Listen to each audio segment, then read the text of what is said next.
call. Okay. 1, 2, 3.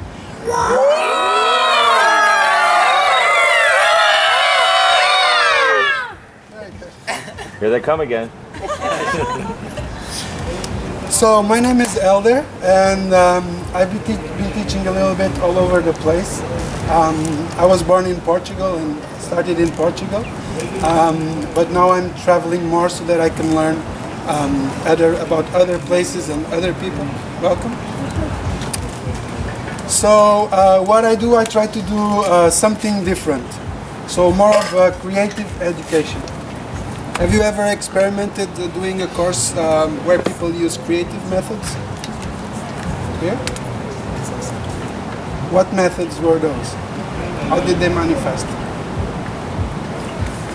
So far at the conference in Convergence, Robin Playfield's methods have been really interesting. And a lot of stuff where people break out into smaller groups and get up and stand up and move around and write things on pieces of paper. And yeah, a lot of talking and communication between people. I once had to build a bunch of, the design of space, and it was involved with chemistry, but we were using all cardboard boxes, like giant cardboard boxes and duct tape to really show what we were, some like chemical interaction. That was really useful for me. Drawings or doing things they're normally used maybe to do with the right hand, but with the left hand. Or with the mouth maybe, or with the feet, things like that. Singing, trying to sing in languages they don't know, or we just made languages to sing a song we already know with our body, things like that. One thing that we do is we have everybody give their food history, and it's kind of just like their flow throughout their lives, like what they ate when they were kids, whether or not they were breastfed, and then just like their entire flow throughout their lives of how their diet started changing, their aha moment in their culinary journey. Engaging storytelling. Yeah. So rather than always being like the one in the front and talking, it's actually more of an, interchange. So we have formal education. That's what we learn in formal schools. Then we have informal education, that's workshops and things like that. And then we have non-formal education. That's about learning with each other. So that's what I try to potentialize. Okay. So the plan is for the students to talk more than the teacher. Okay, because they learn more with each other than with the teacher. So that's one part of it. Another part of it is learning with the whole body. So when we sing, or when we dance, or when we have movement, we're learning with all our body. So it's a lot more easy to retain information. So first thing we're going to do is to relax a little bit. We're going to sing a song, and the more relaxed we are, the more we learn. Okay? That's one of the secrets. So I'm going to ask you to stand up. Reflect learning with all the body. Okay? So it goes like this. And everybody with me. Head, shoulders, knees and toes, knees and toes, knees. Head, shoulders, knees and toes, knees and toes. And eyes and ears and mouth and nose. Head, shoulders, knees and toes, knees and toes. Faster now. Head, shoulders, knees and toes, knees and toes. Head, shoulders, knees and toes, knees and toes. And eyes and ears and mouth and nose. Head, shoulders, knees and toes, knees and toes. Faster. Head, shoulders, knees and toes, knees and toes. Head, shoulders, knees and toes, knees and toes. And eyes and ears and mouth and nose. Head, shoulders, knees and toes, knees and toes. Last one. Head, shoulders, knees and toes, knees and toes. Head, shoulders, knees and toes, knees and toes. And eyes and ears and mouth and nose. Head, shoulders, knees and toes, knees and toes. Thank you. Then we are creating the class culture. Okay? So if we have a teacher talking all the time, we are creating the teacher culture and not the class culture. Teacher talk time. Yeah. So another very important aspect for creating the learning environment and the learner culture, it's for us to know each other. Okay? So we're going to do another creative exercise about how can we know each other. Okay? So how this is going to work. We have one person in the center that's going to ask a question. Okay? It can be any question, but the answer can only be yes or no. Okay? So if I ask, for example, who here grows potatoes? People that grows potatoes have to stand up and change places and sit in another chair. Okay? Do you understand? So another important thing is always verify if the students are understanding. So we have a sign for that. When I say, do you understand? You do like this. Okay? If you understand. If you don't understand, you do like this. Okay. So do you understand the game? So first question is, who here teaches? You have to change places.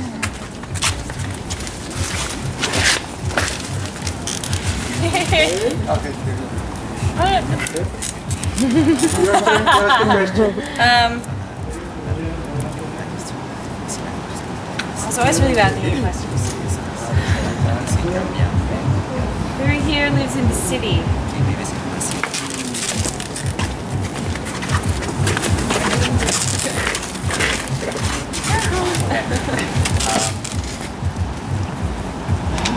Who here is their first time in Cuba? Likes clouds.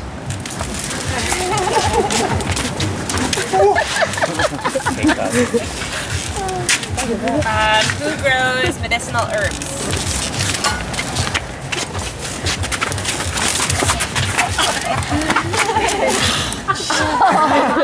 And you have to start by saying your name. My name is, and I want to know. Andrew, who here lives in a place that it snows? Yeah. Oh, all right. Your name? Sorry, I'm Kalia. Who really likes tropical fruit? Whoa!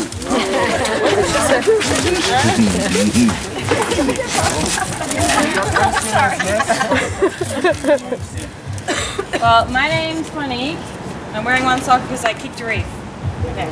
I would like to know who lives in a place that experiences problems with drought.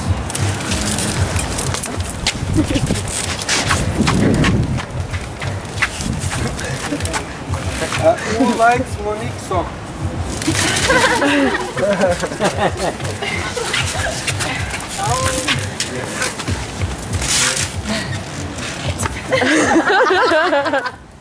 I'm Norman, and who likes mangosteen? Oh yeah! I've never tried it, but I do. I'm sure. Who like carrots?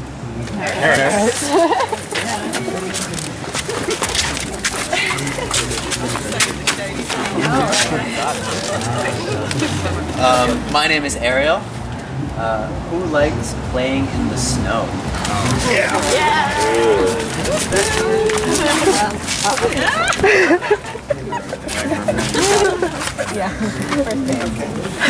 Very good. So this exercise, it's an example of that. How create the culture in the class in which we create a horizontal environment, in which the teacher is not the central piece, but everybody is the central piece. Okay? That's why we gather in a circle and we don't gather in a coliseum format. Do you understand? Was this clear? Can I just add to what you're saying? It also makes people laugh, which breaks down barriers immediately. Then people are more likely to interact more freely because they've already had this kind of experience of we're all equal and we're being silly. And this have a huge impact on design processes, for example, where people develop this attitude and this culture of integration for each other. Okay, so these strong personalities that sometimes we have in the courses, they don't manifest as much. That have a huge impact. Okay. So we're gonna do another exercise, another dynamic that is related to attitude and changes of attitude. Because for me, that's what permaculture and teaching is about. Supporting people to change their attitudes. Okay? So I'm going to ask you again to stand up. And we're going to reproduce the old paradigm, starting by reproducing the old paradigm. So I want you to walk around here. Welcome. You can join. Let's open the circle around it.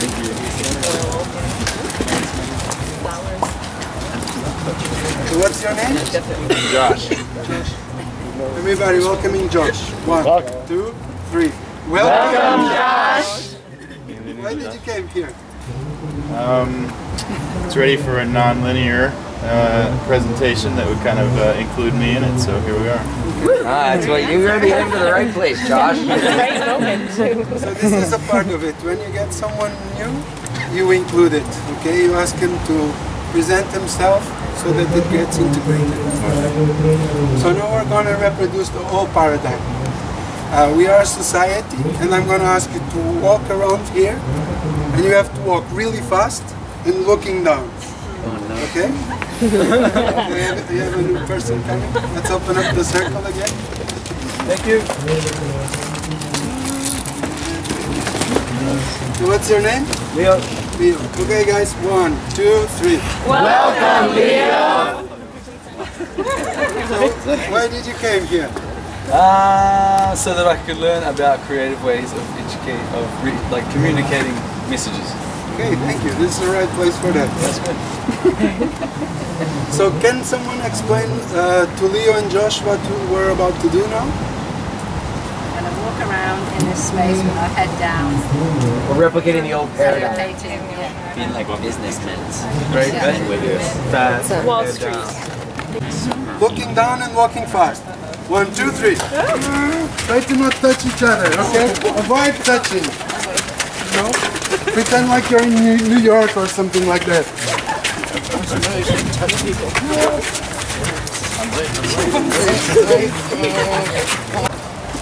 Not too slowly, but don't look at the people. And try not to touch anyone. And no smiling.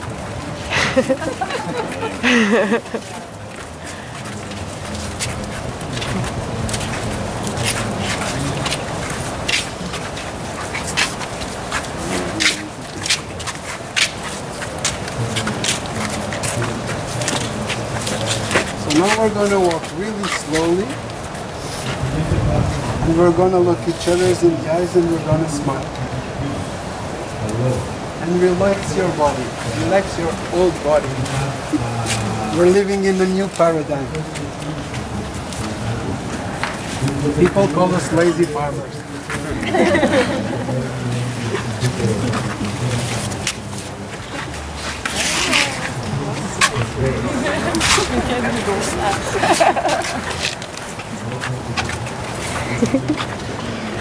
Now when you see someone with a nice smile, you stop and give him a hug. Like that.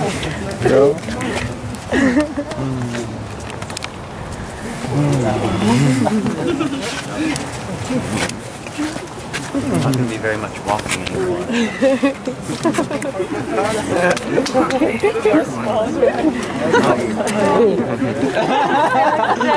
get it. It was already up to 3. No choice in this meadow. No choice at all. We all done. We're still going. Still going.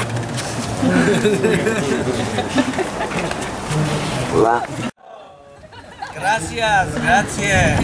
Vielen Dank. Why did you came here? Why did you came here? Because I saw people working in a different format other than the typical lecture, you know. That's why. So why this exercise that we just did is important? Oh, you have another person.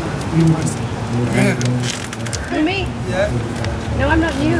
I've been here all the time. Ah, okay. Well, I just look different now because I've been through this experience. Did you I never like did a presentation or anything. I'm free will. And, Welcome, free will. Thank you.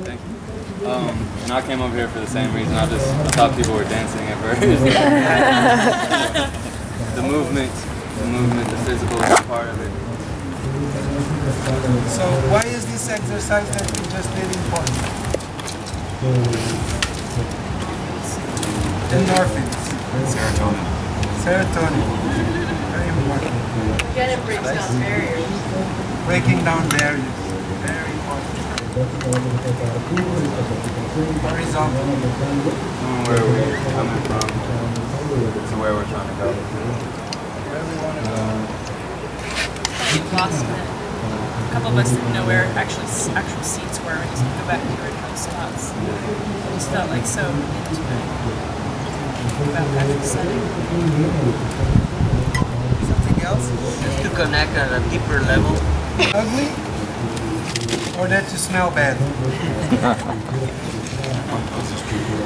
So we've been... But never both. Sometimes they're good at stacking also. So since we are a child, we are raised in this paradigm of competition and fear. So that's what we want to change with this. It's a very subtle outcome. You know, we're teaching permaculture, but our main outcome is to create empowered people. Because after they do their PDC, they're gonna start working in groups for all their life. So it's really important that people understand how to work in groups and not to impose their will. And at the same time, people that usually are very shy and don't talk much, they get empowered to express themselves. And that goes again to the change of attitude. So sometimes in my courses last one I had one person that said, when I came here, it was very difficult for me to say my name to a big group. And in the last day she said, I couldn't believe that I would make improvisation theater in front of 20 people. So this is the change, this is the outcome. Was this clear? Does it make sense for you? Any questions about it? One slightly unrelated. Did you do this before we came here on purpose? Yes. Next question. Do you ever find that you have some kind of ideas of exercises that you use, but then you go into a community and you're thinking about how they're going to play this exercise and you decide to change it a bit? Does that happen sometimes? Can you expound on that? So one of the things, that's the next thing, so about learning and pedagogy. There are 4 learning styles. Okay? There are 4 types of learners. There is the analytical learner. He loves lectures. He doesn't get bored with lectures. He loves that. He loves percentages. He loves numbers. He loves gadgets, you know. He loves all this kind of stuff. When it gets creative, it gets uncomfortable. Okay? When he has to improvise, he doesn't feel good. Let's open up again a little bit.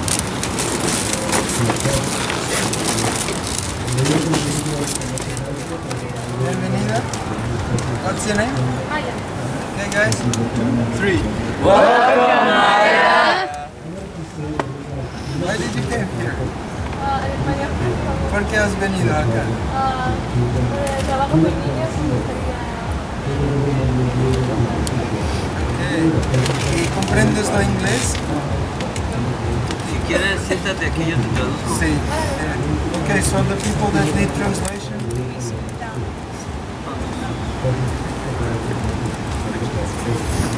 You get the English good? ¿Comprendes lo inglés? So what were we talking about? Analytical learners. Okay. So that's one of the styles. There's another one that is the creative. So these are the two extremes. The creative, he gets totally bored with lectures. Okay? He doesn't learn. If it's too much lecture, he doesn't learn. It starts going like this, you know, thinking about the coconuts, you know, totally bored. So when you divide into groups of design, for example, and you have an analytical and a creative, it's not so easy. Okay? Because one needs all the methods, all the very clear process, and the other one, he wants to improvise and create a Taj Mahal dry toilet. So then there are two other styles. It's the common sense. He's the guy that loves experts. Okay, he loves the key line plow. You know, he loves engineers, architects. You know, we see it also a lot in our parents and grandparents. You know, when they say, "Oh, I've tried all of that before. This is not gonna work." That's the common sense. Well, let's open up a little bit again. Half, 50%, 100. You memorize 100% of what you learn on the course? All the information, not the names. Yeah, not the names, the information. Oh, okay. See, half of what you hear? 95. Well, we say that people remember about 20% of what they learn on the course. It changes according to the learner style. Okay, analytical. It depends. If it's an analytical student with an analytical teacher, then he learns more. But the creative goes down. How did you come up with that? What? How did you come up with 20%? Several permaculture teachers taught me that. Do you want to say? So one of the main goals is to increase this percentage. You know, most of the people, they don't check their notes after doing the course. So the concrete guy is the hands-on. He's the doer. Okay? He learns by doing.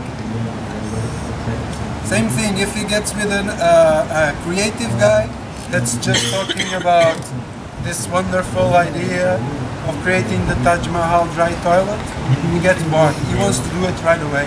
Let's build this dry toilet. You know? Same thing with the analytical guy. If you get the concrete wants to do, the analytical wants to feed. Okay? So the analytical will say, "Oh no, we have to plan this. We have to really think about what we're going to do, and we have to check all the materials and make a list of plans." And, you know, the concrete, no, we just make some cuttings and we get some soil over there and we make it right now. Okay? So one of the really important things is that if you are teaching, you have to work towards the needs of these different styles. So if you teach a session, it's good that you have a lecture, but not all the time. It's good that you have hands-on, not all the time. And it's good that you have design exercises, creative things, so that you support each one of these styles. Okay, was this clear for you guys? Did you get it? Question? So analytical, if there was one word, it would be think. Creative would be dream. Concrete would be do. What is common sense? Common sense, it's like a word for common sense. Anyone have an idea? Experience maybe. But isn't that like concrete of doing? So we divide, you can divide it in two. You can divide it in two. So creative and analytical, they are more in the head, they are more of the thinker style, and the concrete and the common sense, they are more in the doers. Okay? Thinkers and doers. So this is the main archetype. And then for you, how does the traditional visual, auditory, kinesthetic learners meld into that? So those are other layers of learning styles. I do teacher training, but I don't talk as much about those styles, because then you have the multimodal one, it's a combination of all. It gets a bit more complicated. So I talk about these four main ones, make it a bit more simple. But now that you were saying, you don't talk about the other because you can have a mix. I feel like I have a mix of what you just said. Yeah, it's not. We are never just one. We are usually a combination of two. And it's interesting because even in partners, many times you see a creative person in a relationship with an analytical person, because they are looking for what they don't have. Some other times you have just both analytical persons, and then they can become very judgmental. Like if they see a creative guy, like, hey, look at that guy, he's just creating this spaceship, he's great. So it's got many layers into it, because we are talking about people's patterns. So it can get quite complex. One thing that I try to do, that I believe is really important, is related to activating the right side of the brain. What I do is related to questioning, teaching through questions. There are two types of questions. Closed questions, like in the circle we started, questions of yes or no. So for example, if you want to engage a student into talking, but it's not the moment to give too much space, you ask a closed question. Okay? Have you ever been in a food forest? Yes or no? Okay. Have you ever made compost? Yes or no? Then there's the other layer of open questions. So for example, if you have a student that is shy, doesn't talk much, and all the rest of the group is talking a lot, you go directly to him and you ask, how do you make your compost? Open question. Which plants do you have in your food forest? So reading the learning landscape and engaging everybody at the same level. So when I get, for example, a strong personality, someone that always wants to talk about his permaculture system and the plans that he has there, sometimes I bring elements of responsibility, and I can say something like, we have 2 ears and 1 mouth. Why is that important? Yeah. So you bring a culture of responsibility. Or you can say something like, the balance in the system is dependent on its weakest element. Another point of responsibility. So you try to work a lot with the egos or with the strong personalities this way, bringing components of responsibility. Was this clear? Did you got it? You've presented many different ways. That's connected also the way I do it. For me, something that's really important is that people do the BDC or introduction course, and when they leave, they have to explain what permaculture is to their friends. Someone asks them, hey, you did the permaculture course, what's permaculture? And then they start like, permaculture is sustainability and creating, so it doesn't work very well. People doing a course and not being able to easily define permaculture, it's a little bit inefficient in my opinion. So the way I do it is very simple. So when you think about permaculture, what word comes to your head? Fine. Community. Community? Permanent culture. Permanent culture? Design. Design. So community, permanent culture, and design. Can someone create a definition? Using these three words? A design system for permanent culture and community. Beautiful. Yeah. Very good. You're able to get your certificate now. Wanna try another one? One word? Green. Green? Wasteless. Wasteless? Wasteless? And you, Monique? Biomimicry. Okay, this is more challenging. So did you say, green, Monique? wasteless, biomimicry. What was the last word? Biomimicry. What's Can that? you explain what that means? Biomimicry is when you look at what nature does and you try to apply it to human systems. Green.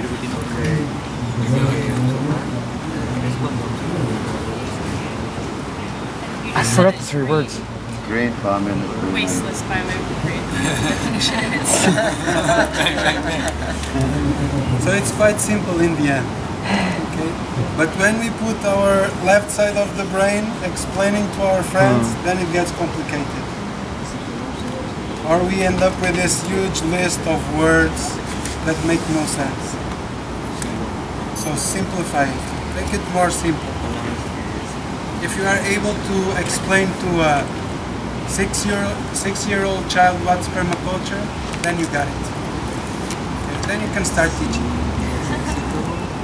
Then you're ready. Does this make sense to you guys?